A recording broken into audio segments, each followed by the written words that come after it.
Prepare to have your health questions answered here on Safe, Effective Natural Solutions with Dr. Todd Binkley, owner of Binkley Healing Center in downtown Ventura. Now, here's Dr. Todd. Good afternoon. I'm Dr. Todd Binkley, board-certified doctor of non-force chiropractic and practitioner of functional medicine. What is functional medicine? A lot of people have heard about functional medicine. People, listeners to the show, are getting more and more familiar with it every time you listen. Thank you for tuning in. But a lot of people still have no idea. What does that mean, functional medicine? What's the difference between functional medicine and regular medicine? Well, the practice of medicine normally is the diagnosis and treatment of disease, full-blown disease that you already have that reaches the criteria of a medical diagnosis, meaning it's bad enough to warrant the risks and expense of standard medical treatment, usually drugs. So drugs are essential when you need to intervene now and get a quick, controlled, reliable response to something that might kill you if you don't get that quick response. But what if you haven't felt right for several months or years? What if you've been to several doctors and been told that there's nothing wrong with you? Or what if you've been told that you need some kind of medication and tried it for a while and the side effects were so bad you decided you'd rather deal with the effects of whatever's bothering you that maybe weren't as bad as the side effects of that drug? Well, functional medicine primarily uses the same diagnostic tests as regular medicine to diagnose and figure out what's going on with your body, what it's missing. But we look for earlier signs of stress on your various organs and tissues, earlier signs of a problem with your liver or your kidneys, or a stress on your immune system or your cardiovascular system. And early enough that you hopefully don't need medication yet, or even if you do, you can still do in combination with that high-intensity or high-dose nutrient therapy based on the testing, identifying nutrients that your body's lacking that will enable it to heal itself if you get adequate amounts and bioavailable forms of those nutrients. Things like adequate protein, adequate vitamin D deficiency is very common. Deficiency in hydrochloric acid in the stomach that allows you to absorb protein and minerals is a very common thing that I find a lot. So functional medicine uses the same testing, but then usually, instead of medication, sometimes in addition to, there are medical doctors that practice functional medicine with pharmaceuticals and better food, exercise, and supplements. So all functional medicine practitioners generally recommend better food, exercise, and supplements. Many disease conditions get better if you just get out and move your body once in a while. Everyone knows the importance of good diet, but the particulars vary from one person to the next. And with testing, you can identify, are you getting way too much starch and sugar in your diet? Are you not getting enough protein? Are you not getting enough of certain vitamins and minerals? We can identify these things with testing and make adjustments accordingly. So functional medicine mainly uses better food, exercise, and supplements to enable your body to better heal itself. Well, what's the difference between a drug and a nutrient or a supplement? Well, drugs directly alter and manipulate cell receptors and biochemical pathways. That's why they work nearly instantly. But it's also why they're potentially toxic and often literally toxic, have side effects because they interfere with your normal physiology. The normal control mechanisms are overridden. And consuming too much or too many drugs can easily kill you. 100,000 people a year in this country on average die from properly prescribed medication, not medical errors, not where they couldn't read the doctor's handwriting, but taking medicine as directed kills about 100,000 people in America alone. So drugs are essential in many cases, but there's lots of good reasons to try and find other options if they're available. So nutrients, unlike drugs, nutrients are foods that our bodies have evolved the ability to assimilate and utilize for sustaining life. They provide the raw materials that your body needs to heal cells, to create new cells, build and maintain living tissue. They're non-toxic because they support your normal physiology, and the innate control mechanisms remain intact. In general, if you consume more than you need of most nutrients, your body will simply excrete them.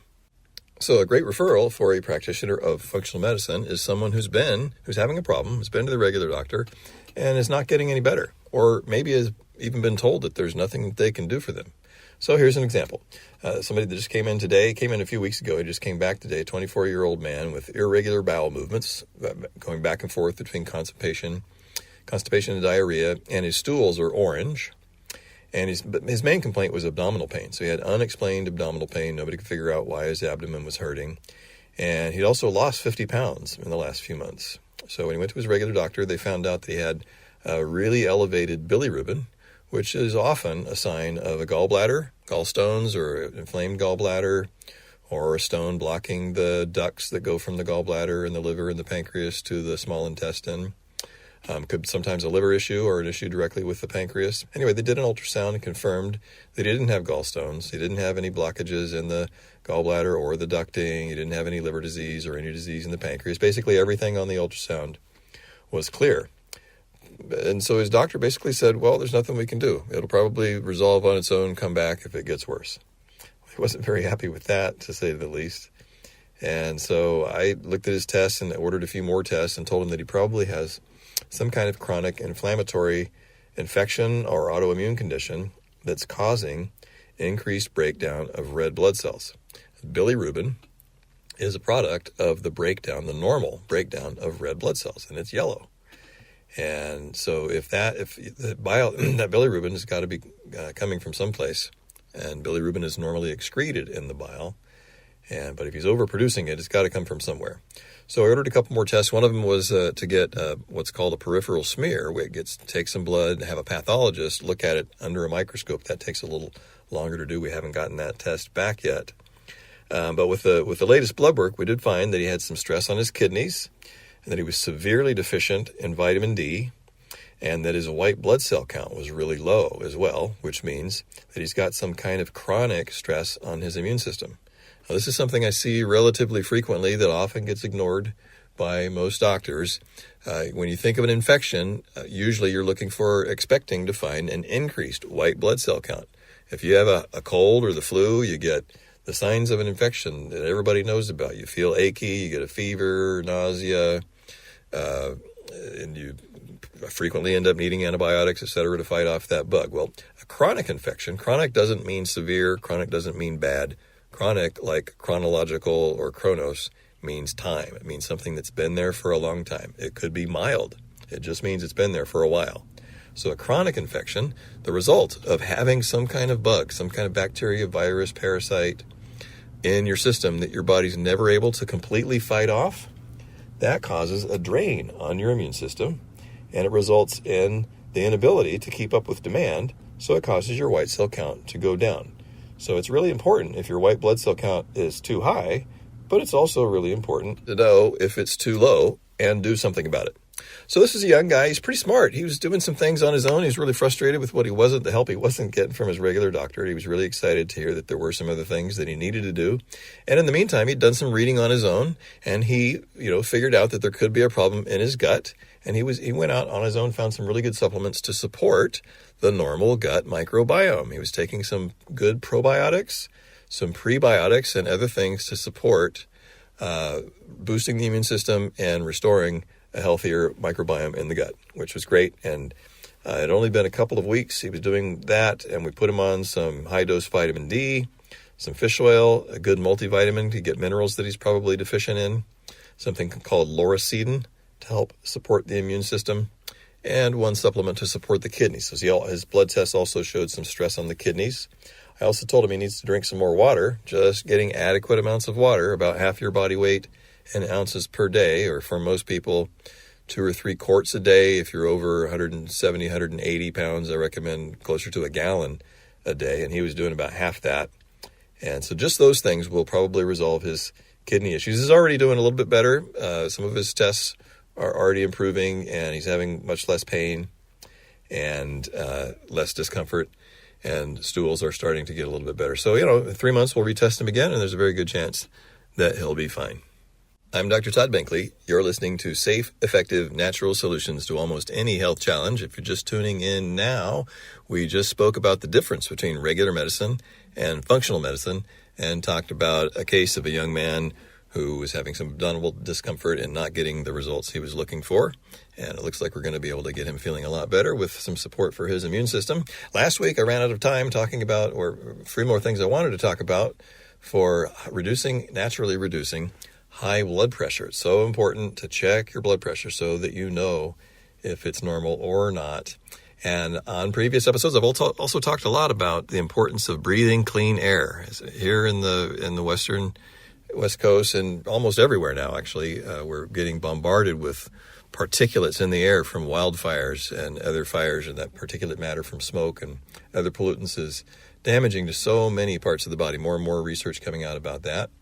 And so I often encourage people to get a HEPA filter, high efficiency particulate air, HEPA filter, and use it in your bedroom so that at least at night you're breathing clean air all night. If you or someone you know wakes up with postnasal drip or itchy nose or sneezing or phlegm, mainly first thing in the morning, then that's a good thing for anyone with those symptoms to try to breathe cleaner air all night with a HEPA filter. And I have one in particular that I recommend. I've tried a bunch of different ones, and it's important to get one that's quiet so that you can sleep okay without the sound of it bothering you, and that has good filters that don't get eaten up quickly. So anyway, email me if you have a question about that. But this is an interesting study that just came out, how air filters can help elevated blood pressure. This was published by Dr. Douglas Bruges, PhD of the University of Connecticut in Farmington, published in the Journal of the American College of Cardiology. It was a trial of 154, small study, 154 adults living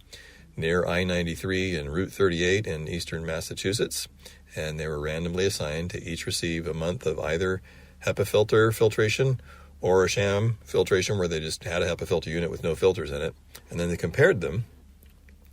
And his group highlighted the growing literature that indicates that air purifiers have an important beneficial effect on blood pressure. Even in places where the particulate matter is low, it still can. There's lots of data, preliminary data, that has been shown that could help. So the results came back and showed that on average, the participants' blood pressure went down by 3 points, which is it might seem like a modest result, but it aligns with other lifestyle interventions and things that are commonly recommended for lowering blood pressure. It is clinically significant. And the general recommendation is if you live within 200 meters or 200 yards, call it, of a high traffic highway, or within 100 yards of a high traffic road, then it's probably worth getting a HEPA filter. Here's another exciting study that I just came across. I'm often talking about the benefits of the gut microbiome on literally every aspect of your health, and blood pressure is no exception. It's an interesting study that was published in the Journal of the American Heart Association, where researchers gave a group of men butyrate enemas. Well, what's butyrate? We'll come back to that. So they gave them butyrate enemas and then did blood tests and stool tests and measured for changes in their blood pressure. And the end result is their daytime systolic, the top number, blood pressure, the most important one, the top number was significantly lower after giving them a butyrate enema, and their conclusion is this study suggests that increasing gut butyrate availability can improve blood pressure. But not a lot of people are going to want a butyrate enema very often, I wouldn't imagine. And here's the good news. Butyrate is a short-chain fatty acid. Now, that's kind of technical, too much. Don't we have time to go into the chemistry of that, but just take it on face value for now. Short-chain fatty acids are butyrate is one of them. There are several others, and these are things that are made by the gut bacteria, fermentation of dietary fiber in the gut. And these SCFAs, short-chain fatty acids, play a crucial role in maintaining gut health by providing energy for the beneficial bacteria and sustaining the gut barrier that prevents leaky gut. If you've ever heard anybody said, my doctor told me I have leaky gut, and that can cause autoimmune conditions where things that are in your intestines that don't belong in your bloodstream leak through that thin barrier and end up in your bloodstream, and then your immune system attacks those things and healthy tissue gets caught in the crossfire. That is the etiology, the cause of a lot of autoimmune conditions. So these short-chain fatty acids help play a crucial role in maintaining that gut barrier, and they just generally reduce inflammation. So these short-chain fatty acids are made by beneficial bacteria in the gut. And so a good way even better way to increase butyrate availability to improve blood pressure, among other things, is to do a stool test. Because a standard comprehensive stool test, well, when I say standard, I shouldn't say standard, I should say comprehensive, because the stool test that most doctors do in a typical doctor's office medical setting is not generally going to be very comprehensive. There are very few labs that even do that. The best one is Doctor's Data, in my opinion. The good one is Genova Diagnostics, and there are a few others. But you're unlikely to get any of those from a regular visit to a doctor with any kind of a gastric complaint. So anyway, a comprehensive test will include measuring short-chain fatty acids, directly measuring butyrate production levels, and the beneficial bacteria that produce those. So then you know what you need. You know what you need to change in your diet, sometimes with supplemental probiotics and prebiotics to help your body make more of these short-chain fatty acids on its own, and then maintain the healthy bacteria in the gut that will continue producing them. And then once you have a better level, if they're deficient, then among so many other things, there's even a good chance that can help lower your blood pressure if it's high. One of the most commonly overlooked potential causes, and often a significant existing cause for a patient that I see that most doctors don't even check for is subclinical anemia. So anemia is defined as, the inability to produce enough red blood cells to carry oxygen to all of your tissue in adequate amounts. There are a number of different ways to test that, but the most common one is just to do a CBC and measure your red blood cell count, your hemoglobin, and your hematocrit. And if that's within the broad standard medical range, then you do not get a diagnosis of anemia. And that's fine. They're basically waiting till it's bad enough to justify certain medications or a blood transfusion in the most severe instance. But many, many, many people who are fatigued and don't understand why, or who are not healing and repairing, or have a chronic condition that just never heals, have anemia. They're not carrying enough oxygen to all their cells, which is obviously essential. And it doesn't meet the medical criteria, but it is still not ideal. It's outside the narrower functional range, these same tests, and you can identify that you're slightly deficient. You have slightly low iron, slightly reduced hemoglobin or hematocrit, or increased concentration of hemoglobin. If you're not making enough new red blood cells because of a B12 deficiency, a folate and B12 and sometimes B6 deficiency, then the concentration and the average size of your red blood cells gets bigger. So your red blood cells live about 3 months, and as they get older, if you're not delivering enough oxygen to your cells, your body senses that, and the older cells that haven't been replaced yet like they should have, get bigger to try and take up the slack, and that shows up on a CBC. Interestingly, pernicious anemia. Anyone heard of pernicious anemia? That sounds pretty awful.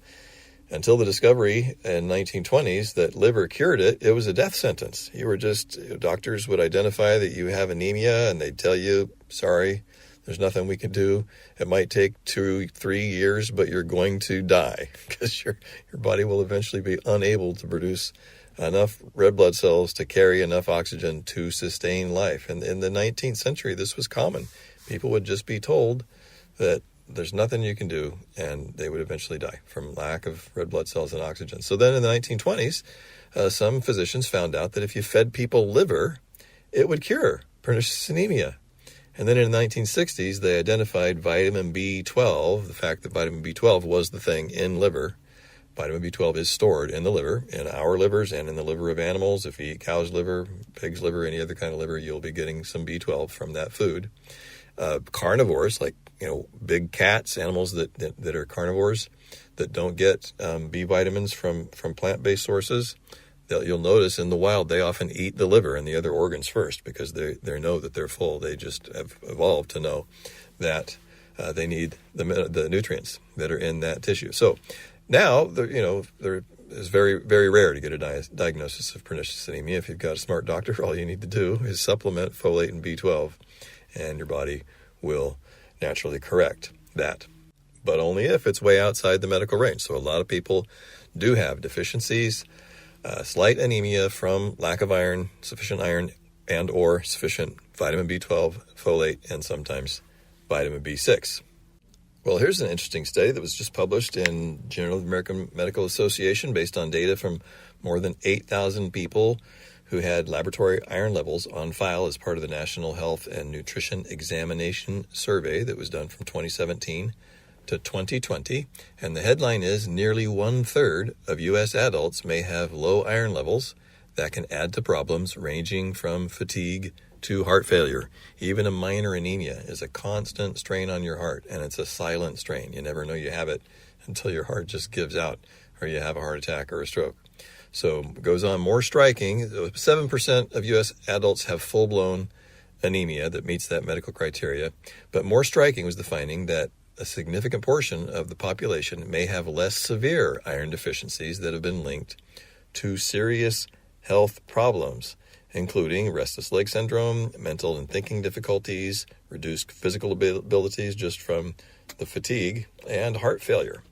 Well, this is exciting. This is the first time I've seen a study that actually measured for earlier signs of some of these functional effects of deficiencies of iron in this case. 14% of people have absolute iron deficiency where they don't have enough iron stored. That's measured with a test called ferritin. And another 15% have functional iron deficiency, which they're measuring from doing a CBC and measuring your red blood cell count, hematocrit, and hemoglobin.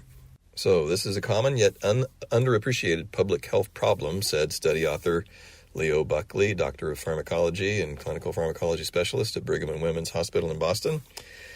Because routine blood work as part of a annual physical doesn't typically include a check of iron levels unless there's an obvious cause for concern. And so this study was looking at regular people who would otherwise not have been screened. And, treatment of low iron levels, often you can just remedy it with supplemental capsules, supplemental iron with a regular supplement. If it's severe enough, you might need to do IV iron, intravenous iron, for a while. Sometimes just getting more iron in your diet can do the trick because your body's very good at storing iron, but it just doesn't tell you if you're deficient in it until it gets really, really bad. Well, here's another huge problem. Millions of people, especially menstruating women, know they have iron deficiency, and their doctors give them a supplement and say, take this iron, you'll be fine. And they don't. They don't take the iron because it causes constipation and cramping in the gut. And the reason for that is 99.999% of iron supplements on the market are something called ferrous sulfate. And that's the most common form because it's cheap. It's almost free. It's really cheap. But the problem with it is it's very difficult for most people to break down and absorb efficiently. So it causes cramping and constipation. There's an easy solution for that. There is a readily available other form of iron called bisglycinate. Bisglycinate form of iron never causes cramping or other problems for anybody. I've been giving it to thousands of people for over 25 years, and it literally, I've never had a single patient that had difficulty with it. So it's usually really easy to fix just by taking the bisglycinate form of supplemental form in capsules and then retesting to make sure that your iron levels are good. And so, the takeaway really is just even a slight anemia can raise your blood pressure and causes a constant mild strain on your heart, which never gets a break. It's continually beating 24/7, and even a slight deficiency in these things puts an extra strain on it that's easy to fix. It looks like we've got time for just one more here. This is a study that was published in the Journal of the American Heart Association. Low-level tragus stimulation reduces blood pressure in young individuals with hypertension. So this is a randomized controlled trial. It's a small trial, but significant. The tragus is a cartilage on the outer ear where they applied this low-level electrical stimulation on the surface to stimulate the vagus nerve. So it's also known as transcutaneous, across the skin, vagus nerve stimulation. Well, what's the vagus nerve? Nothing to do with Las Vegas, VAGUS. The vagus nerve is the main nerve of the parasympathetic nervous system. It's a cranial nerve that comes directly off the base of your brain, comes down through your neck, and then once it reaches your abdomen, branches out and innervates everything in your abdomen. You've got everyone's heard of the fight or flight sympathetic nervous system. The parasympathetic is rest and digest, or calming and relaxing. So stimulation of the vagus nerve, the parasympathetic nervous system, calms you, reduces your blood pressure. And so you can reduce it directly by putting a little device. You can order these things. They're very, low level, so it means that anyone can try it just to see if it works. You can buy one on Amazon and see. That's just another way. If you have questions about that, email me. Another way that anyone can use a small, simple device to reduce their blood pressure. As always, thank you for tuning in. Remember, the condition of your body is always more important than any disease that you've been diagnosed with. Invest in your most valuable asset, your health. Thank you for tuning in. Have a wonderful weekend. You've been listening to Safe, Effective Natural Solutions with Dr. Todd Binkley. If you have a health question you want discussed on the show, email your health questions to Dr. Binkley at binkleyhealingcenter.com. Take advantage of this opportunity to ask questions for yourself and for your loved ones, because our health matters. Join him next Friday at 2 p.m. for safe, effective natural solutions here on 98.3 FM, The Word.